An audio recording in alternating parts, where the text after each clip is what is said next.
वो चलेगा तो फोकस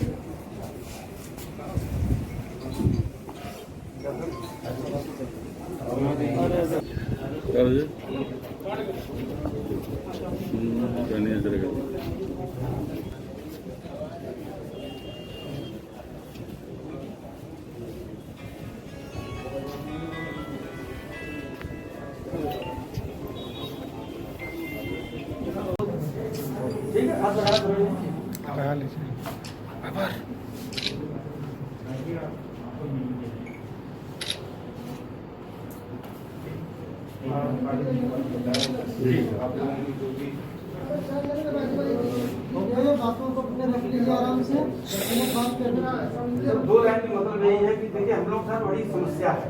पेशेंट जब आता है उसके पास पैसा नहीं होता है, डोनर नहीं होता है। जो पिछले दिनों में ये घटना घटी थी यहाँ पे, अब सर डॉक्टर तय करें कि पेशेंट को रोड पर छोड़ने मरने के लिए रेफर कर दे या इमरजेंसी दे। अगर इमरजेंसी लेता है डॉक्टर, अगर बाई चांस 1% कैजुअलिटी होती है तो क्या डॉक्टर को हत्यारा कहा जाएगा? क्या डॉक्टर के साथ गाली गलौज मारपीट की जाएगी? इसी चीज को हम लोग चाहते हैं, हम लोग सुरक्षा मिले, सम्मान मिले कोरोना में। निश्चित है, क्योंकि आप लोगों तो अपना जो धर्म है वो निभाते हैं, जो भी जैसे भी मरीज आता है as a human being, as a doctor आप आपकी तरफ से पूरी कोशिश करते हैं। एवरीबॉडी नोट कि आप पूरी कोशिश करते हैं और जो भी मरीज के किसी प्रकार की कहीं कोई समस्या आएगी तो हमें एसपी साहब सभी जो भी किसी प्रकार की कोई समस्या हो तो you can always reach out. Sir हम लोग का 24 घंटे का बनने का प्रस्ताव है। अच्छा, वो इसकी अगेंस्ट में सर लगातार बड़ी घटनाएं लोग समझ नहीं रहे बात को, इसलिए हम लोग बहुत दुखी होकर के। बट अगेन जैसे मतलब आपका तो प्रोफेशन ही बहुत नोबल है, जैसे वो आते हैं आपके इमरजेंसी में आते हैं, उनको किसी प्रकार की कोई समस्या ना हो, ये तो आपका भी फॉर्मेशन का सर लोगों को भी समझना चाहिए, ये हमारी लोगों की जिम्मेदारी है, लेकिन लोगों को भी समझना चाहिए कि डॉक्टर की अपनी एक सीमा है, अगर वहाँ तक इलाज करेगा बहुत मेहनत करेगा। उनको डाउट है कि डिग्री चेक कर लें, उनको बाकी चीजों को चेक कर लें, लेकिन इस तरह की भाषा का इस्तेमाल करना कहीं न कहीं ये बिल्कुल अनपार्लियामेंट है सर। बिल्कुल मरीज डॉक्टर के पास बहुत स्पेस के साथ आता है ना, एक समय में जब उसके हाथ में और कुछ नहीं रहता, डॉक्टर तो एक तरीके से भगवान का रूप होते हैं। तो आप सभी लोग इस दौरान कोविड के दौरान पूरा सहयोग कर रहे हैं। हाँ, बहुत ही निष्ठा के साथ मरीजों की देखभाल कर रहे हैं।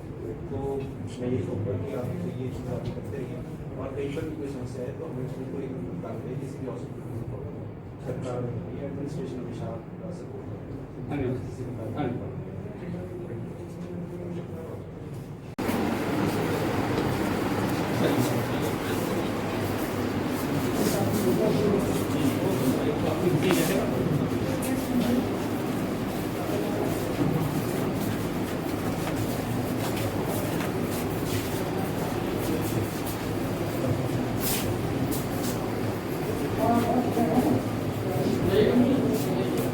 क्या हुआ था, क्या मामला हुआ था, क्या राजनीतिक दबाव पड़ा था आप लोगों को?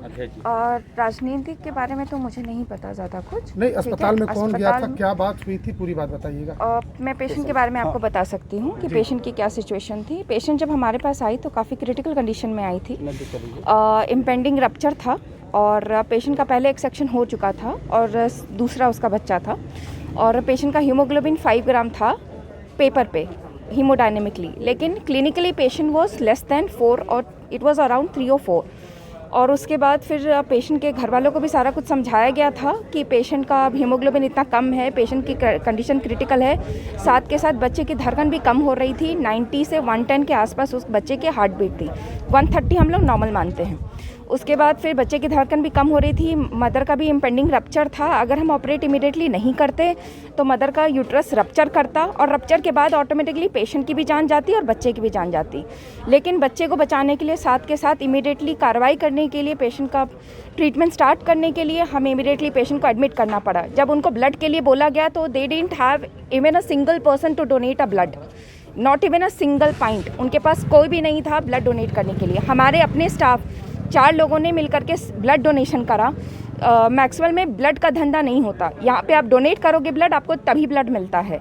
ब्लड डोनेट किया गया और उसके बाद फिर उनको ब्लड चढ़ाया गया अपने तरफ से, सारा कुछ अपने तरफ से किया गया। Not even a single penny was taken by the hospital or by me.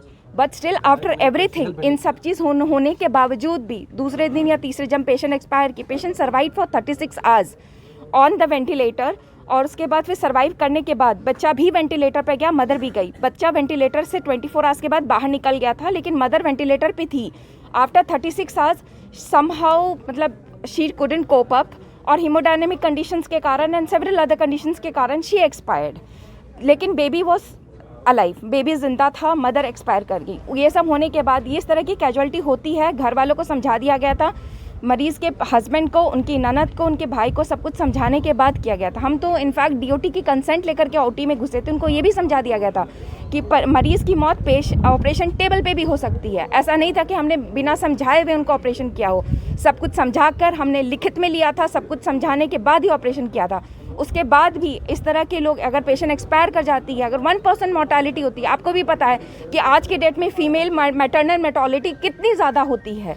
It's no more 4%, it's almost 40 to 30%, it's like that. Maternal mortality rate इतनी ज़्यादा बढ़ चुकी है, और ख़ासकर जो गाँव के रूरल एरिया से पेशेंट आते हैं, वो एफोर्ड भी नहीं कर सकते हैं पैसा, उसके बावजूद उनको प्राइवेट हॉस्पिटल में इस लेवल का उनको ट्रीटमेंट मिला था।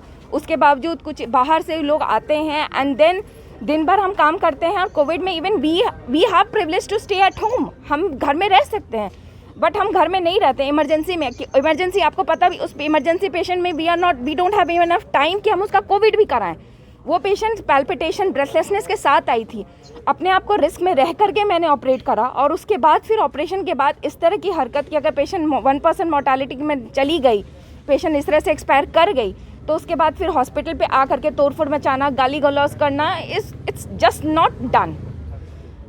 डू इट आउटसाइड, आपके पास you have enough places outside, go ahead and get it done outside, but don't get it in this kind of shit inside the hospital. That's what all I want to say. Thank you. में ऐसा कदम उठाने की क्या जरूरत पड़ गई? क्या इसके पीछे राजनीतिक उत्पीड़न भी हो रहा है? देखिए, चिकित्सक बहुत ही सेंसिटिव होता है और समाज के प्रति समर्पित हो, अपनी नैतिक जिम्मेदारियों को समझता है। अगर आप अपने परिवार घर को छोड़ करके, अपने को खतरे में डाल करके एक सांस के मरीज को और एक सस्पेक्टेड कोरोना मरीज को देखने के लिए जाते हैं, छूने के लिए जाते हैं, इलाज करने के लिए जाते हैं, तो निश्चित तौर पे आप कहीं ना कहीं खतरे में हैं। ये समाज की जिम्मेदारी बनती है, उन लोगों, तथाकथित लोगों की जिम्मेदारी बनती है जो आ करके मारपीट करते हैं, गाली गलौज करते हैं, उनकी भी जिम्मेदारी बनती है। चिकित्सक अपनी ड्यूटी पूरी तत्परता से कर रहा है। आखिर मानसिक उत्पीड़न हुआ तभी तो डॉक्टर आज कोरोना काल में ऐसे कदम उठाने को विवश है कि वो अपना अस्पताल बंद करेंगे, ओपीडी बंद करेंगे।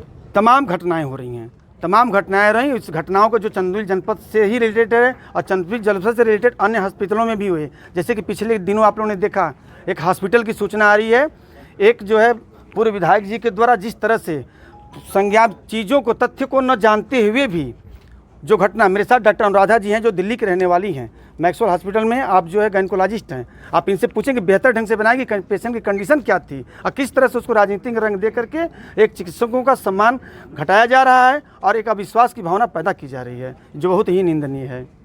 डॉक्टर साहब, आप लोग यहाँ इकट्ठे हुए हैं, डीएम साहब से मिले हैं, क्या मामला है? देखिए, जनपद नहीं, तमाम क्षेत्रों में आजकल ये आम प्रचलन हो गया है।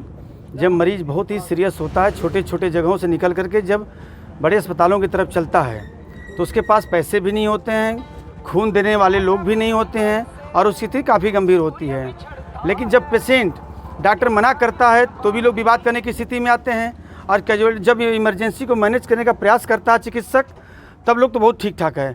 अगर 100 में 1% भी पेशेंट कहीं से कोई कैजुअलिटी होती है तो लोग हिंसक हो जाते हैं, उपद्रवी तत्वों को बुला लेते हैं, हॉस्पिटल में तोड़फोड़, गाली गलौज और तमाम तरह के हत्या जैसे संगीन आरोप लगा देते हैं। तो हमने जिलाधिकारी महोदय से हम लोग मांग किए हैं कि इस तरह से जो घटनाएं पूर्व में बहुत दिनों से चली आ रही है, इससे लगाम लगानी चाहिए और कम से कम हम लोगों को सुरक्षा चिकित्सकों को नहीं मिलेगी तो ये कार्य करने में हम लोग सक्षम नहीं हैं। इसी क्रम में चंदौली मेडिकल एसोसिएशन के अंतर्गत हम लोग सभी लोग यहाँ पर उपस्थित हुए हैं। मेरे साथ डॉक्टर रमाशंकर सिंह जी हैं, डॉक्टर आनंद तिवारी जी हैं, डॉक्टर दिनेश सिंह जी हैं, परवेज आलम जी हैं, डॉक्टर बबली काजमी जी हैं, डॉक्टर अनुराधा जी हैं, डॉक्टर एके सिंह जी हैं, डॉक्टर जी के पांडे जी हैं। तमाम 50 की संख्या में लोग आए हुए हैं। तो और यही हम लोगों ने मांग किया, अगर सुरक्षा नहीं मिली तो हम लोग आंदोलन करने के लिए विवश हो जाएंगे। इसी विरोध में हम लोग कल मंगलवार को दिनांक 18 अगस्त 2020 को 24 घंटे के लिए चिकित्सा सेवाएं ठप करने का फैसला किए हैं। डॉक्टर साहब, आपका परिचय जानना चाहिए। मैं डॉक्टर परवेज़ अहमद, मैं पोस्ट ग्रेजुएट डॉक्टर हूँ। ये कोरोना काल में मरीजों को लेकर जो अस्पतालों में राजनीति हो रही है, वहाँ डॉक्टरों से बदतमीजी हो रही है, वो भी राजनेताओं द्वारा, इसको किस नज़र से देखते हैं और ये बेहद किस पर्पज से यहाँ आए थे? बेहद निंदनीय है, क्योंकि डॉक्टर जो कोविड वॉरियर कहा जा रहा है आज के डेट में, उनको जो है उनके भय दिखाकर उनको मनों को हताश किया जा रहा है। इसलिए ऐसा न हो, आगे चलकर ऐसी घटना न घटे, इसलिए हम लोग डीएम साहब से आए मिले और अपनी बातों को रखें। डीएम साहब ने क्या आश्वासन दिया? बहुत आश्वासन दिया कि आप लोग जो है फ्री होकर अपना काम करिए, हम लोग आपके साथ हैं, एसपी साहब भी साथ हैं।